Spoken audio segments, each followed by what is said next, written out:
Rick. JB, with Cody's injury, what do you intend to do with your starters and rotation in response? Sure.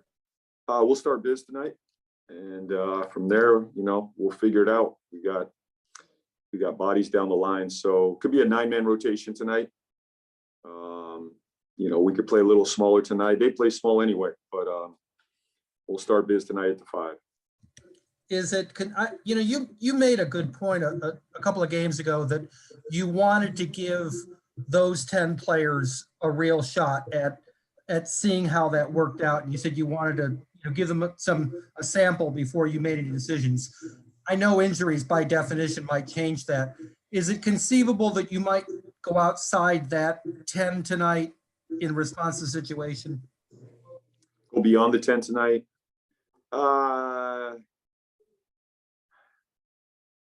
It's always an option. I don't anticipate going there, but we could.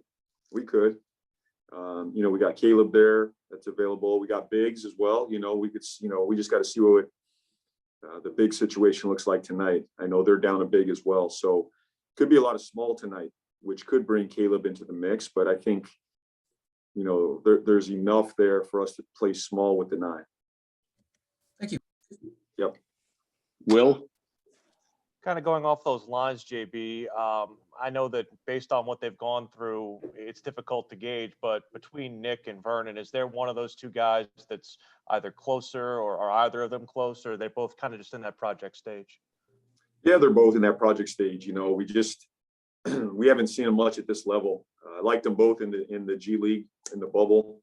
I thought both did some things well, and obviously it's different at this level, but I think both could be thrown in a game here. You just never know. So I don't anticipate that, but those guys are ready, and we're going to keep them ready. And it's been a challenge developing these guys at the rate that we prefer.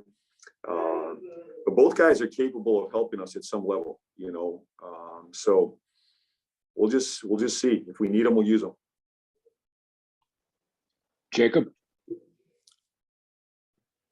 Coach, just kind of on the topic of small ball, you obviously went small on Thursday. It got you back into the game against the Lakers in that second half. Specifically with that game, what was it that going small kind of unlocked for you guys? Well, we were, putting Miles and PJ out there, we had a little more versatility there, more switchability. I thought, Miles has played well in this arena in the past. He's a hungry individual, and I thought, he was ready for that moment, and he delivered. I thought he played well. We had more aggression, and part of it was the matchup. Part of it was the matchup that I liked out there. But I thought the guys came out, they competed there in the second half. Watching it on film, I think they gave great effort. They were in tune, and you got to give Miles and PJ a lot of credit. I thought both guys impacted that second half a lot. Rod? Hey, JB, after the Lakers game, you kind of mentioned that you didn't see enough, passion from the guys. Just wondering, how do you make sure that doesn't happen as much, especially when you start playing these tougher teams you're going to face the second half of the season? Yeah, I think we just want to see it more for, 48 minutes, especially against teams like this. You can't have a poor quarter or a quarter where you don't bring your full effort, full energy, full focus. And I think that's a learning process for us, that every single night, especially against the top tier teams, you got to play near perfect, for 48 minutes. And that really starts with your effort. That's one thing that we can't control every single night. It's just our effort, our competitive spirit. And we found that in the second half, and we had it for a good chunk of the first quarter. Second quarter, we lost our way a little bit. And it wasn't not all about effort. As we came down that second, I think we were right there in the second quarter as well. But give our guys a ton of credit. I think in the fourth quarter, we continued to battle, got it to 1 point, 1 possession game, and just couldn't find a way to close it out. But I like the fight, the spirit I saw in the second half. Law? Hey, Coach, good to see you. We had Nick team here with the Clippers, and of course he's motivated to play against his own team. But I wanted to know from you, what was the challenge on the court for Nick last season as he went from a guy who started to a guy who's coming off the bench to a guy who really wasn't playing at all after January? Yeah, I give Nick a lot of credit. He was professional the entire time, all last season. I was honest and open with him from the start. And, you know, I thought he was great with our young guys, and he really embraced the role and, you know, provided them leadership and professionalism. And I appreciate that from Nick. That was a big part of our season last year, is having the right bets around our young group. But he handled himself with professionalism and maturity, and he continues to, he continued to help our young guys along the way. So I'm happy for him. I think he's found a great home here, and he provides a role here that they were looking for and they needed, and I think he's done a great job this year. So I'm really happy for him. And other than tonight, I wish him all the best. James? Hey, I don't know if the lineup stuff is going to mean that you use zone more often, especially on the second unit. But if you do go with that look, like, what sort of makes that zone work when it's working? What do you look for when you have that going? Well, really just to be disruptive, take them out of their rhythm, their sets. We've found some moments throughout this year where it's been helpful, for us defensively. For us, it's been a challenge all year just to live in one defense, one coverage defensively, we're not the biggest team, on the perimeter or at the rim. So we got to get creative. So what I'm looking for is just disruption, really looking to take, our opponents out of their comfort zone, their sets. We do want to take away the paint, with our zone.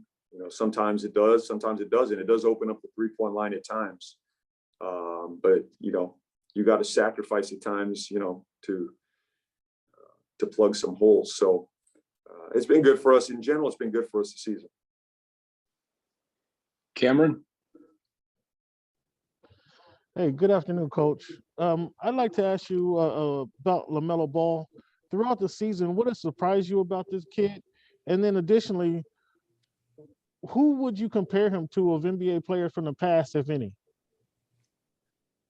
Well, I guess what surprised me is just his maturity, his poise at the age of 19 to come in to the NBA and not be fazed by the moment, by the schedule, by the pace of play. It's like he's been doing this for a number of years. And then I think secondly, it's just his ability to impact winning. That at such a young age, he's had such an impact on us winning a number of games this year. And that's not always the case for a 19-year-old. And you can look up and down the draft board, it just doesn't happen very often. This is a 19-year-old rookie starting on an NBA team, and he's got his hands and imprint all over helping us win games. So, he's been a thrill to coach. Your second question was, who would I compare him to? The closest thing that I've seen that I've been around and coached is Manu Ginobili. I've used that comp a little bit before, just, the ability to make plays off instinct, off competitive spirit, at times just, making something out of nothing. And secondly, probably just trying to hit home run after home run. They both have that ability. And so that's probably the closest thing that I would say. They're different. They're not exactly the same position, but they both play with that same sort of spirit and mentality throughout an NBA game. Thanks a lot, Coach. Appreciate it. Thank you. Home? Hey, James, good to see you. Knowing Kawhi from your history with him, I was wondering, how do you see Nick's game complementing Kawhi's and how they complement each other? And then I guess on film also, what have you seen has probably been the biggest impact that you can see Batum having on this team? Well, I think Nick's playmaking ability, his ability to share the ball and move the ball, as you watch his team a tremendous amount. And, I've seen them a number of games this year, and he just moves the ball with ease. He's very unselfish. And I think that's one area he's really helped this group, is really moving the ball quickly side to side, not letting the ball stick. He's a guy, he's a ball mover. And I think it is contagious for their team. I think it's added another dimension to their passing. So I think that's been good for Kawhi as well. I think he's given him, Kawhi, he's complimented him on the defensive end. He's taken some pressure off Kawhi because he can guard with his length. I think a lot of the matchups, Kawhi's able to maybe play the back line, and they put, Nick on the ball a little bit more and make him the primary defender at times, just using his length and his size, which allows Kawhi to do some different things on the backside of their defense. So, those are three very good defenders in Nick, Paul George, and Kawhi. I think he's really added depth to their ability to switch and keep the ball in front. And, it's going to be a challenge for us tonight, getting the ball downhill against those guys. But I think it's a good pairing. I think Nick fits this roster, this lineup. He doesn't need to have the ball in his hands, constantly, but he'll often make the right play when the ball does find him.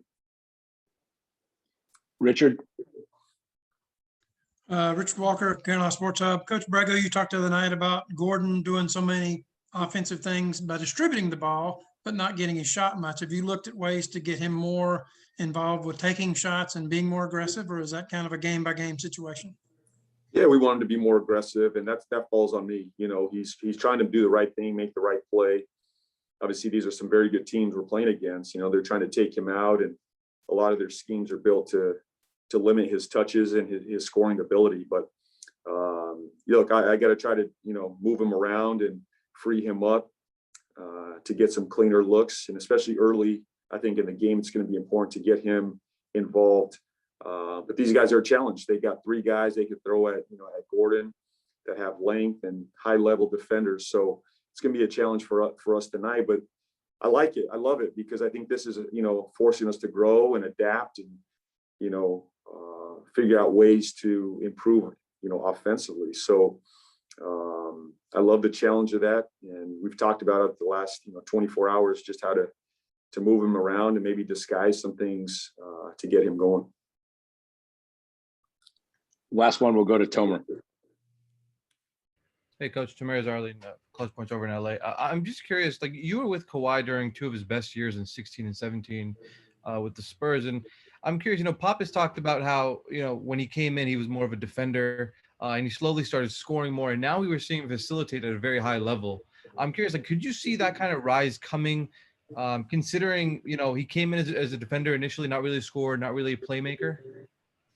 Yeah, that's probably been the biggest area of growth for him over the last few years, is just his playmaking ability and his ability to see the floor. I'm not sure he had a lot of that early on. I don't think any of us know, but he was a smart individual. He had great instinct, especially on the defensive end. He just didn't have a whole lot of reps at handling the ball and making plays. But I think Kawhi would probably agree that being in that system and being around that type of offense and ball movement and decision making really accelerated that piece of his game, and then as he started growing into more touches, more opportunities, he just, it came pretty easy to him as he went, but I think he had that foundation early from San Antonio. He had guys around him that taught him, and he was able to observe and watch from afar and internally and add that to his game. But early on, there were not a whole lot of plays run for Kawhi.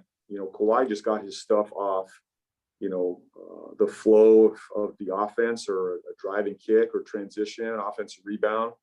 But slowly but surely, he got more and more comfortable with the ball in his hands. And since then, he's grown every single year as far as a decision maker and playmaker. Thanks, Coach. Appreciate it. Thanks, Coach. Appreciate it. Good luck tonight. Thank you.